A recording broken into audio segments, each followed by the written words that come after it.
Vaš i naš anđeo čuvar, Sveti Sava. Nakon Bogorodice nije postojao niko ko je mogao da, uslovno rečeno, konkuriše Svetom Savi u ulozi zaštitnika anđela čuvara u doslovnom smislu reči čitavog našeg naroda.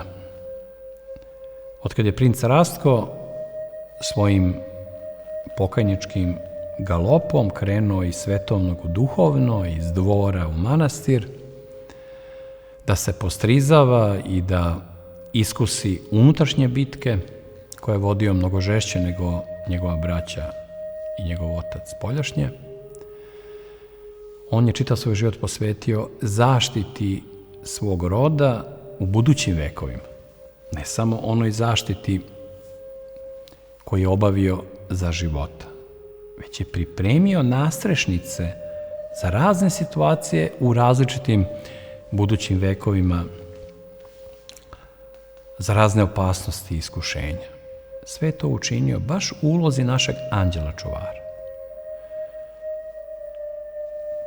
Ne brinući o sebi skoro uopšte, a znajući da sudbina sveta zavisi od konkretnih plodova koju određeni verni kršteni narodi daju toj sudbini sveta, on se opredelio za pravljenje tog živog bedema, te neosvojive tvrđave srpske bogotražiteljske pravoslavne istorije. I potpuno je uspeo u tome. To njegovi savremenici nisu mogli da znaju.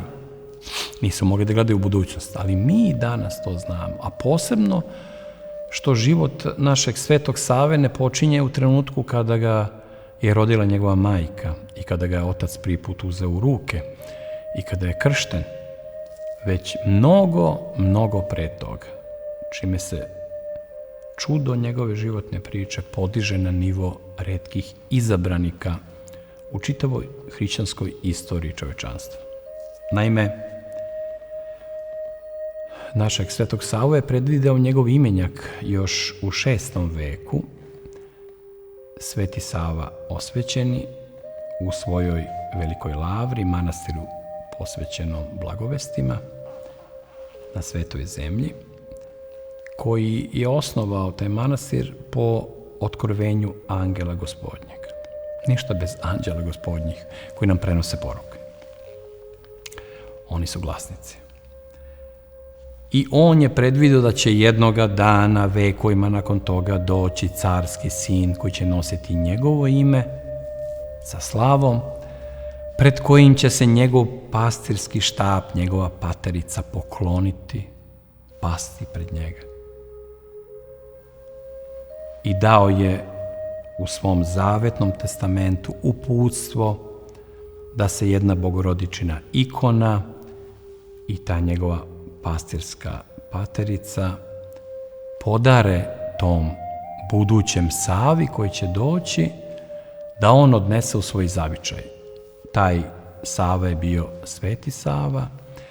Prilikom obilaska Svete zemlje, taj budući daleki zavičaj su bile srpske zemlje, a dodatak svemu tome još 2 veka kasnije, ovo je bilo u 6. veku, u 8. veku se pojavlja Sveti Jovan Damaskin u istom tom manastiru Svetog Save Osvećenog, koji poklanja ikonu Bogorodice Trojeručice, tu slavnu ikonu koju mi ne možemo više u svesti da odvojimo od manastira Hilandara, a ona je nastala i bila čuvana u manastiru Svetog Save Osvećenog sve od 8. veka, kada je ostavio Sveti Jovan Damaskin, himnograf i teolog, pa do dolaska Svetog Save početkom 13. veka na Svetu zemlju.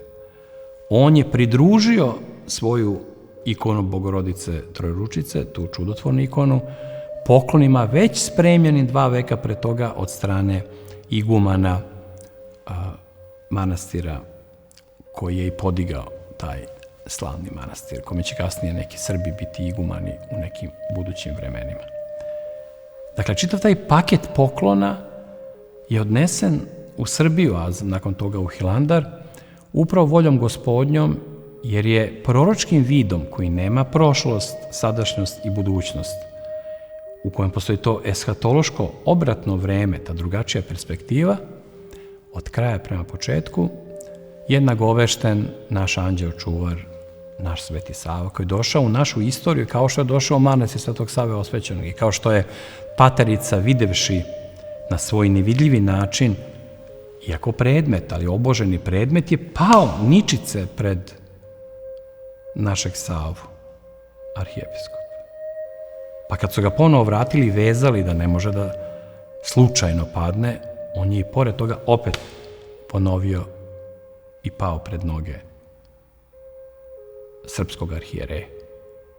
Tako i mi padamo pred njegove noge. I do dana današnjeg. To je naša privilegija sa, u pravom smislu reči, ravnoapostolnim arhijerejem i svetiteljem.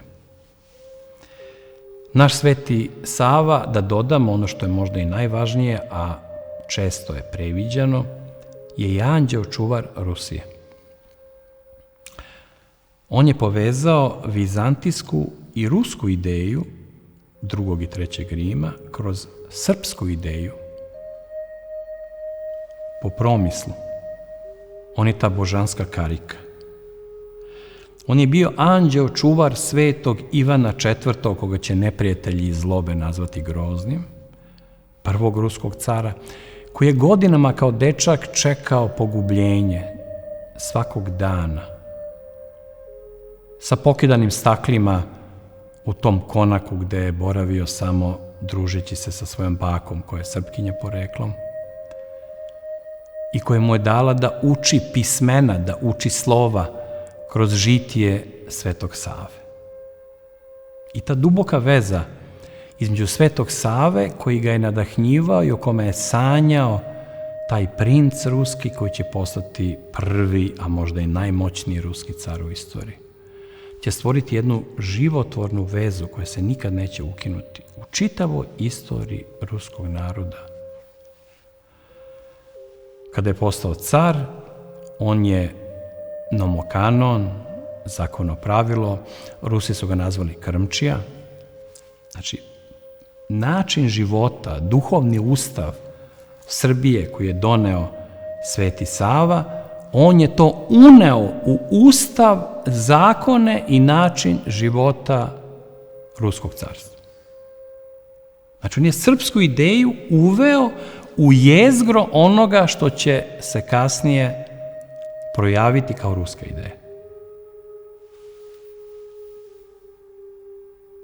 Preko tog dečaka u tamnici i žitija Svetog Save koji su njegovom ocu doneli svetogorski monasi. Zato je Sveti Nikolaj II. Romanov bio anđeo čuvar Srbije. Nije to bila samo njegova lična volja i neka politička odluka. On je sačuvao narod Svetog Save, koji je njihov isto koliko i naš. Zbog toga smo mi nakon svega u Prvom svetskom ratu i primili bele carske Ruse. Naša duša ih je primila, primili smo sebe sami.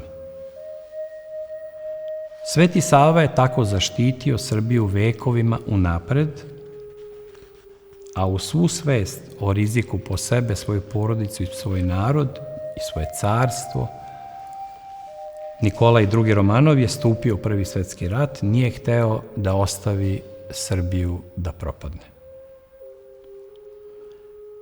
Srbija, kao srce Rusije, kroz Svetog Savu i njegovog učenika Ivana IV.